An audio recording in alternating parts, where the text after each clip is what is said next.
Welcome to Too Fond of Books. My name is Janelle and this is a book haul. There are a lot of books here, so I'm just gonna dive right in. I placed an order on Amazon, and so the first batch is from Amazon. Death Has Deep Roots by Michael Gilbert. It is a World War II mystery. This is a British Library Crimes Classic edition. I recently read another one of his World War II mysteries that I loved. It was set in an Italian POW camp and it was so good. This one, Victoria Lamartine is set to meet her end at the gallows. An eager London crowd awaits the trial of Victoria Lamartine, hotel worker, ex-French resistance fighter, and the only logical suspect for the murder of her supposed lover, Major Eric Thosby. Lamartine, who once escaped from the clutches of the Gestapo, is set to meet her end at the gallows.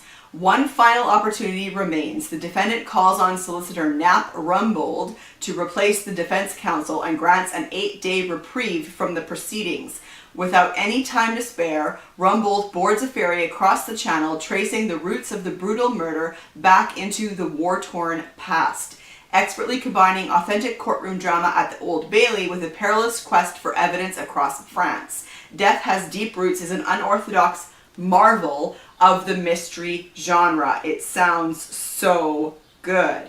And this was originally published in 1951. I also found a couple in the Crispin Guest Medieval Mystery series by Jeri Westerson. I really enjoy this series and I've been slowly collecting them as I find them. And in this case, I found two on Amazon in a new cover. They've got new covers out, which I'm so excited about because the old covers looked a lot like this. This is one that I already have in the old cover called Serpent in the Thorns. And this is okay, but I'm not a big fan of this style of cover. So when I saw that it was in these new covers, I was so excited. Look at that. Isn't that way better? So Veil of Lies is actually the first in the series. It's a series of mysteries set in the medieval time period, and I believe, 1384 is the time of the first book. And Crispin Guest was a knight, and he has fallen from that privileged position. He was accused of treason. Abandoned by former friends and allies, he has survived on the gritty streets of London by reinventing himself as the Tracker, a private investigator for hire who can locate lost objects or uncover the clandestine lives of people. When the secretive wealthy merchant Nicholas Walcott hires Guest to investigate his alluring young wife Philippa for adultery, he discovers a seedy underworld of covert dealings and violent men of mystery. Philippa is indeed hiding something, and she's not the only one. Guest soon learns that Walcott is rumored to be in possession of a mystical holy relic, so powerful that some would even kill for it. Guest must contend with his nemesis, Sheriff Simon Winchcombe, in the search for answers to the questions surrounding the mysterious Walcotts. With each new day comes another layer of intrigue, and Guest quickly becomes entangled in a strange world of superstition, seduction, and murder. So he's a great character. I really like his character because he's a knight and he was raised in this level of society where honor is very important. And but because he was accused of treason, and there's a whole story to that I'm not going to go into because I don't want to ruin it for you. So he was not killed, but he was, all his land and title was removed from him. And so he is a man of honor who has been dishonored. And so it's a very interesting place for him to be. And as a character, that makes him a very interesting character. And her mysteries are always very interesting. She's got really good detail of the medieval world. And her stories always include some kind of a relic, which is also interesting. And so another one in the series that I got is called Shadow of the Alchemist. And I think, yes, this is the 6th book in the series, but it is also one of this new cover that I just like them way better than the old covers. And then I also found, I didn't know that she wrote anything else, but the same author has written Roses in the Tempest, and this is a mystery set during Tudor times. 16th century England, Isabella Launder little realizes the twists and turns her life is about to take as she surrenders herself to a small nunnery in order to forget her unrequited love for the courtier Thomas Gifford.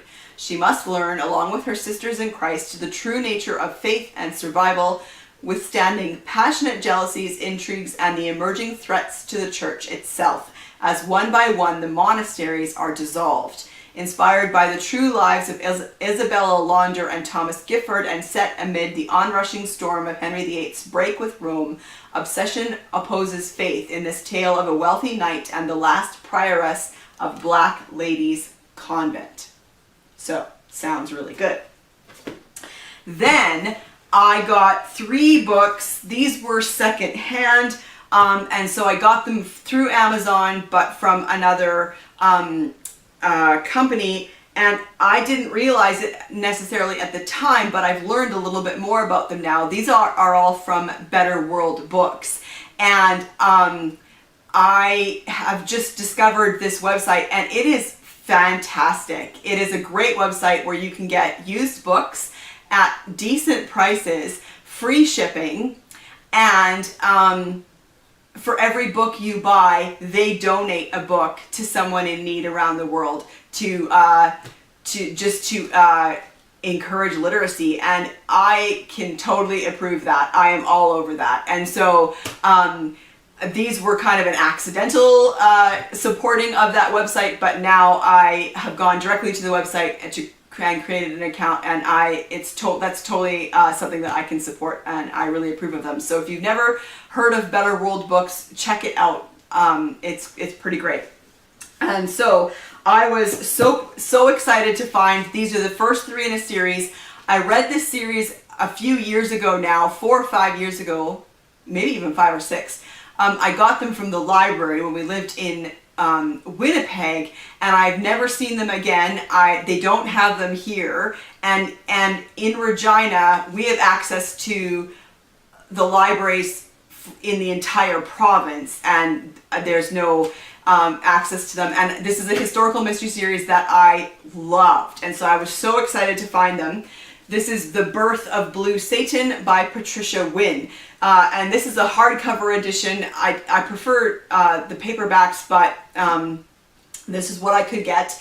And so you'll see all 3 of these. These are used copies, but they are in great shape.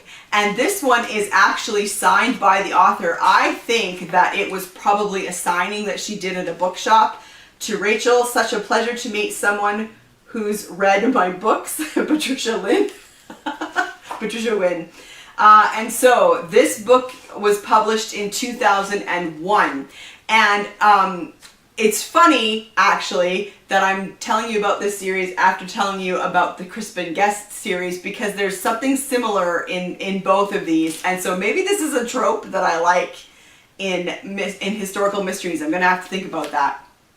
But in the romantic traditions of Alexander Dumas and Sir Walter Scott, the year is 1715. George of Hanover, who speaks no English, has succeeded to the throne of Great Britain.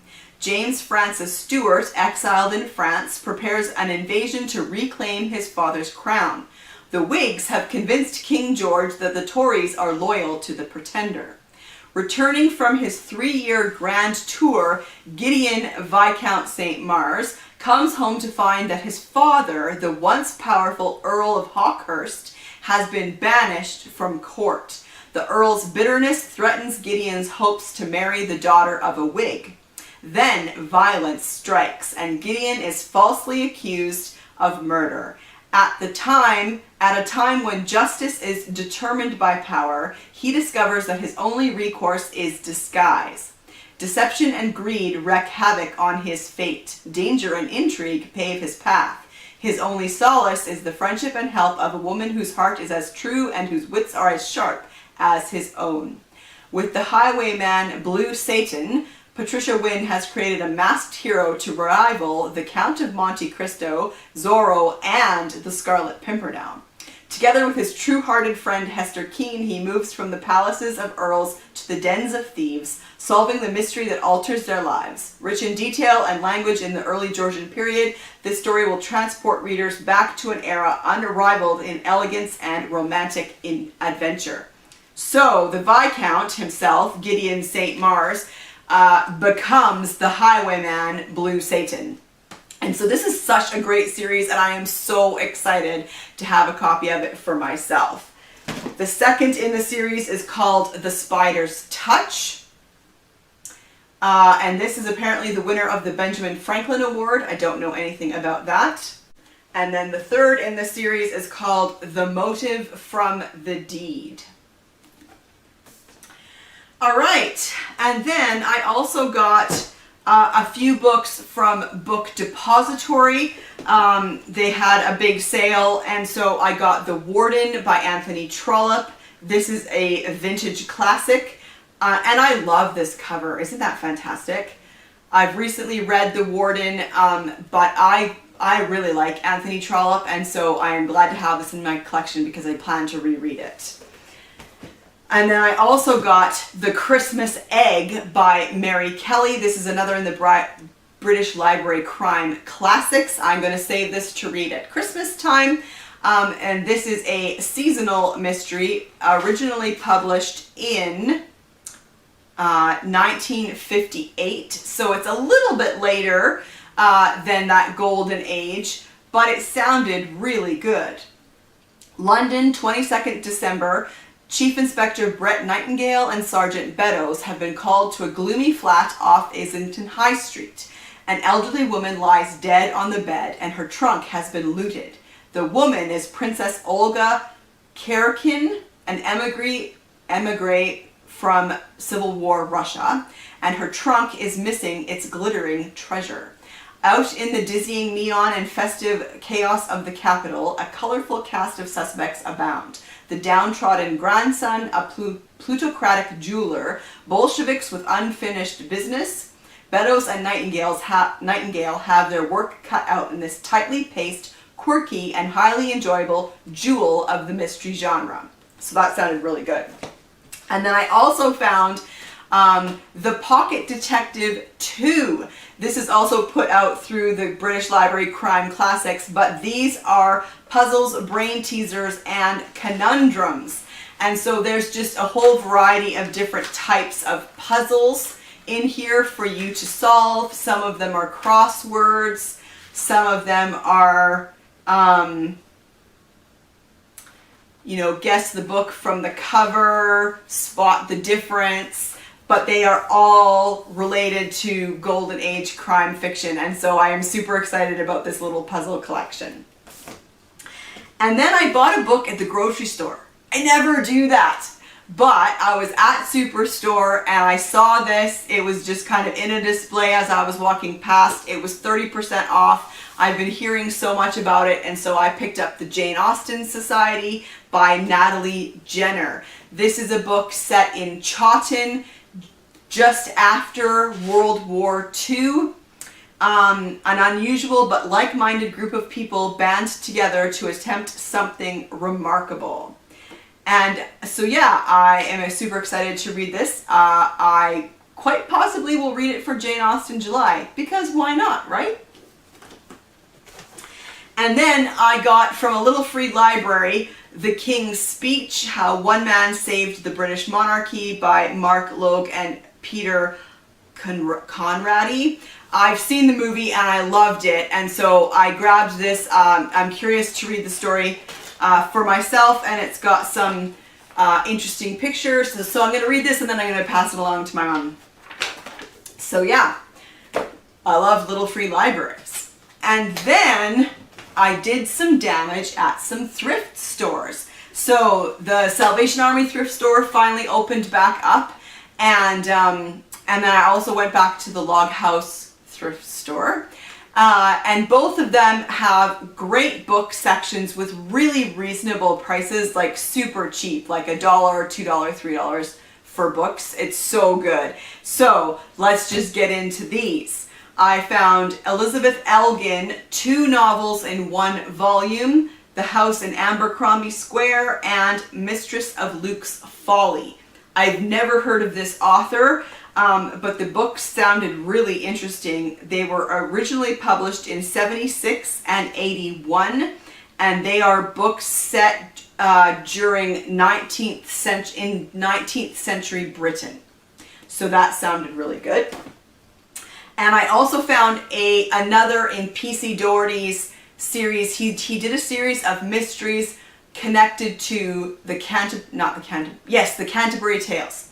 And I have one, and I hadn't seen any others until I saw this one, so I was super excited. This is A Tournament of Murders, the Franklin's tale of mystery and murder as he goes on pilgrimage from London to Canterbury. So he wrote a series based on the different characters in Chaucer's The Canterbury Tales. So that's very exciting. This is from 1996. And then I found a nonfiction, In a Gilded Cage, From Heiress to Duchess by Marian Fowler. And isn't that cover great? I like that a lot. So this is a nonfiction about, basically about the American heiresses during like kind of Edwardian England. In today's popular culture, it is the Princess of Wales who holds the spotlight as North America's favorite female icon. This book came out in 1993. But 100 years before Diana, American women who won the hands of British dukes in marriage captured the headlines and the public imagination on both sides of the Atlantic. Wickedly witty and engaging, with an eye to royal scandals, Marian Fowler portrays the glittering lives of these women. They were the glamour goddesses of their day, mobbed when they appeared in public, photographed as they moved from the grand balls on New York's Fifth Avenue to the sparkling social seasons of London and Paris. But when fairy tale dreams shattered, these unique women succeeded in recreating themselves in bold and courageous ways. Set between 1870 and 1914, against the backdrop of the early suffragette movement, In a Gilded Cage gives us a new perspective on the history of women's experience and provides a thoroughly entertaining, richly detailed view of the lavish excesses of the Gilded Age. So yeah, that sounded really interesting. And then I found another Wycliffe. W.J. Burley wrote a series of books about a detective in Cornwall in England. His name is Wycliffe, and this is Wycliffe and the Guild of Nine. This is from 2000. And so this is about a murder that takes place in an artist's colony. So yeah, I haven't read a ton of these, but I have enjoyed the ones that I have read, and I pick them up whenever I see them. And then I'm collecting C.J. Sansom's Chard Lake series, and I only have a couple left, so I was super excited to see Sovereign. This is the 3rd in the series. I think it's the 3rd in the series. And this one is a finalist for the CWA Duncan Lowry Dagger Award. I really love this series. It's a historical mystery series set during Henry VIII's reign in England. Matthew Chard Lake is a lawyer, and he's a great character. These are really well written historical mysteries that I absolutely love. And then I found Madame Tussaud by Michelle Moran. This is a historic fiction, Paris 1788. Marie is a young woman in love with her oldest friend and neighbor Henri, but she is also a determined businesswoman eager to see her family's waxwork museum keep them safe and solvent. Her gift for modeling faces in wax brings her to Versailles, where she must teach the king's sister her skill. but the coming revolution will place Marie, her family, and all of Paris in grave danger. As the monarchy is overthrown and the guillotine becomes a fixture in life, Marie is expected to show her patriotism by making death masks from the severed heads of key figures killed as the Reign of Terror begins and France enters its darkest time. How will Marie survive the revolution? Who will survive it with her? And how will she come to be known as the woman behind one of the most famous museums in the world? I've never read anything by this author, but it sounds really interesting, and this was written in 2011. And I found The Mammoth Book of Historical Crime Fiction, edited by Mike Ashley. This sounds great to me. 12 stories from Bronze Age Britain to medieval Venice to 1930s New York. And as you well know, I love historical mystery, and so many of the authors in here are ones that I've read and enjoy. And so, yeah, Mammoth Book of Historical Crime Fiction. And then I found another in the Rebus series by Ian Rankin. This is Rather Be the Devil, and this is... Oh, in some editions they tell you what's the number of it in the series. This was published in 2016, so it's a more recent one in the series. But yeah, so I'm collecting these as well. So when I see one that I haven't got yet, I snap it up. And I got it for like $1. It's amazing. And a few more. I found A Column of Fire by Ken Follett. This is in the trilogy that begins with Pillars of the Earth. And so I'm very excited. I haven't read any of them yet, but I now have all three. And it just sounds super interesting. And isn't this cover amazing? So this is set in 1558. Kingsbridge Cathedral looks down on a city torn apart by religious conflict. And so, yeah, it's set during the time of, I'm not entirely sure if it's King Henry VIII or Queen Mary, 1558. Maybe Queen Mary. Anyway, I was super excited to find that. And then another one I got, I've never heard of before, but it looked so good I had to pick it up. The Cleaner of Chartres by Sally Vickers. Again, it was $1, so I figured what's the harm? If it turns out I don't like it, I will pass it along. When a strange young woman is found sleeping in the porch of the ancient cathedral of Chartres, none of the residents of this quiet little town realize what changes lie in store for them. With her dark skin, her colorful clothes, and her curious manner, Agnes Morel catches the eye of everyone she encounters. Before long, she is cleaning for the Abbé Paul in the cathedral, organizing lonely Professor Jones' chaotic papers, and helping Philippe Nevers with his irresponsible sister and her newborn child. At the same time, she bewitches the local painter, Robert Clement, with her topaz eyes, and captures the heart of Alain, the handsome restorer who works alongside her in the cathedral each morning. Little by little, day by day, she has a magical effect on each of their lives.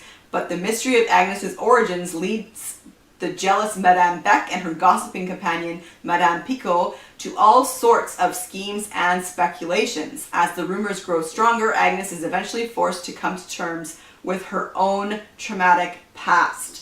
Told with sparkling wit and devilish charm, this is a beautifully beguiling tale of a young woman who brings healing to a town that didn't know it needed it, only to find her own redemption among its community of lost souls. So that just sounded really interesting. And again, a really beautiful cover. This was published in 2012. And another book that I'm taking a chance on, again, because it was only $1, Poison by Sarah Poole. This is a story of the Renaissance. Before the Tudors, there were the Borgias, more passionate, more dangerous, more deadly. In the summer of 1492, a monstrous evil is stirring within the eternal city of Rome. The brutal murder of an alchemist sets off a desperate race to uncover the plot that threatens to extinguish the light of the Renaissance and plunge Europe back into medieval darkness. determined to avenge the killing of her father, Francesca Giordano defies all convention to claim for herself the position of poisoner serving Cardinal Rodrigo Borgia, head of the most notorious and dangerous family in Italy. She becomes the confidant of Lucrezia Borgia and the lover of Cesare Borgia. Navigating a web of treachery and deceit, Francesca pursues her father's killer from the depths of Rome's Jewish ghetto to the heights of the Vatican itself. In so doing, she sets the stage for the ultimate confrontation with ancient forces that will seek to use her darkest desires to achieve their own catastrophic ends. Sounds very interesting. And this was from 2010. Okay, a few more. The Magdalene Girls by V.S. Alexander. Who will save them? I am currently reading The White Rose from the library by this author. But this one is very different. This is set in Dublin in 1962. So this is a historical fiction. Within the gated grounds of the convent of the Sisters of the Holy Redemption lies one of the city's Magdalene laundries. Once places of refuge, the laundries have evolved into grim workhouses. Some inmates are fallen women, unwed mothers, prostitutes, or petty criminals. Most are ordinary girls whose only sin lies in being too pretty, too independent, or tempting the wrong man. Among them is 16-year-old Tegan Tiernan, sent by her family when her beauty provokes a lustful revelation from a young priest. Tegan soon befriends Nora Craven, a new arrival who thought nothing could be worse than living in a squalid tenement flat. Stripped of their freedom and dignity, the girls are given new names and denied contact with the outside world. The Mother Superior, Sister Anne, who has secrets of her own, inflicts cruel, dehumanizing punishments, but always in the name of love. Finally, Nora and Tegan find an ally in the reclusive Leah, who helps them endure and plot an escape. But as they will discover, the outside world has dangers too, especially for young women with soiled reputations. And this came out in 2017. And then I found Dead Wake by Erik Larson. I enjoy Erik Larson and pick up his books when I see them. And this is the story of the last crossing of the Lusitania. This is nonfiction, so this is history. And this came out in 2015. There's a picture of the Lusitania. And this one sounded really interesting. I've never heard of it or the author, but this is a Canadian book, Canadian author, set in Edmonton, which is a town that my parents currently live in. My brother lives there, my nieces and nephew live there. We've always lived, when I was growing up, we lived near there and would often drive into the city for shopping trips, etc. So I'm intrigued. It's called The Garneau Block by Todd Babiak. And this picture right here, like, that is so familiar to me. Like, that is such a classic prairie style house. Yeah. So, addictive and charming, laugh out loud, funny, the Garneau Block is a satirical and clever take on modern life. In this storytelling tour de force, we meet the knowable citizens of the adored or hated city of Edmonton, in particular the flawed residents of a fictional cul-de-sac in the Garneau neighborhood, as they are reeling from a recent scandalous death on their street. The gloom cast over them is only made worse by the news their land is about to be repossessed by the university. When mysterious signs begin to appear, duct taped to trees saying only, "Let's fix it," the block is gripped with excitement. This could be the answer they're looking for, if only they knew what it meant. Galvanized, the block residents, including a secretly pregnant travel agent with a master's in the haiku, her politically opposed parents, the best actor of his generation, a philosopher of death and his sweet deluded wife, and a quiet but polite stranger band together in a quest to fix it and to save their homes. And what happens when ordinary people put their dreams in motion? Political machinations, personal revelations, a public uproar, and unforeseen love. In the tradition of Dickens, and more recently of Alexander McCall Smith, the Garneau Block first enchanted readers when it was serialized in a newspaper. Now, from the Edmonton Journal to readers across the country, the Garneau Block makes its national publishing debut. Join the thousands who have fallen for this hilarious, enduring story and for the wit and imagination of talented author Todd Babiak. So that sounds fantastic, and I've never heard of it, and this came out in 2006. And then,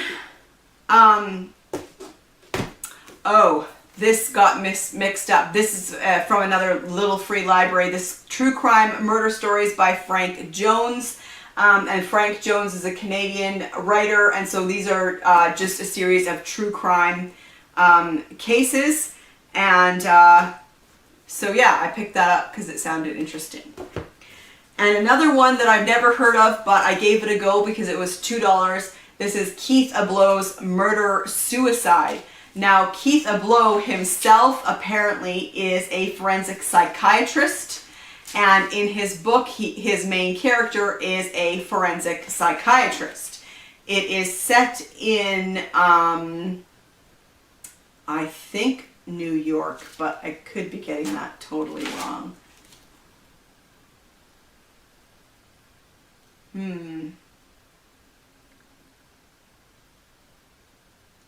Anyway, the main character is Dr. Frank Clevenger, and so yeah, I just thought that I would give that a go. It sounded very interesting. Oh, it's Boston because it's Massachusetts General Hospital. So is that Boston? It could be. And this came out in 2004. And then I was so excited. I got this for $1. Kristen Has the Nightingale. I'm hoping to be involved in a bit of a read along. There's a few of us from BookTube who are going to read this together. Maybe August, I'm not entirely sure, but I didn't have a copy yet, and I was looking for maybe trying to get it on hold at the library, and so when I found it for $1, I was so excited. So this is her book set during World War II, and this is a BookTube darling, so I don't feel like I need to tell you too much more about it, but yeah, I was so excited to find that. And then finally, another book that I had never heard of before, but it was $2, and so I thought I would take a chance on it, is The Physic Book of Deliverance Dane by Catherine Howe. I mean, look at that cover. Isn't that amazing? And the back.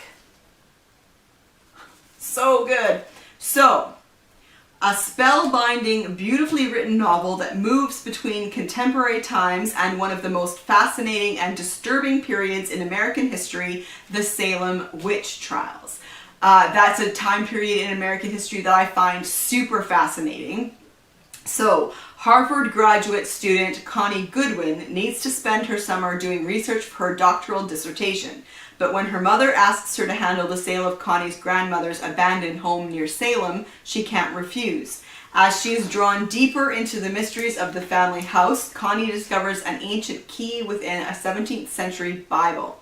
The key contains a yellowing fragment of parchment with a name written upon it, Deliverance Dane.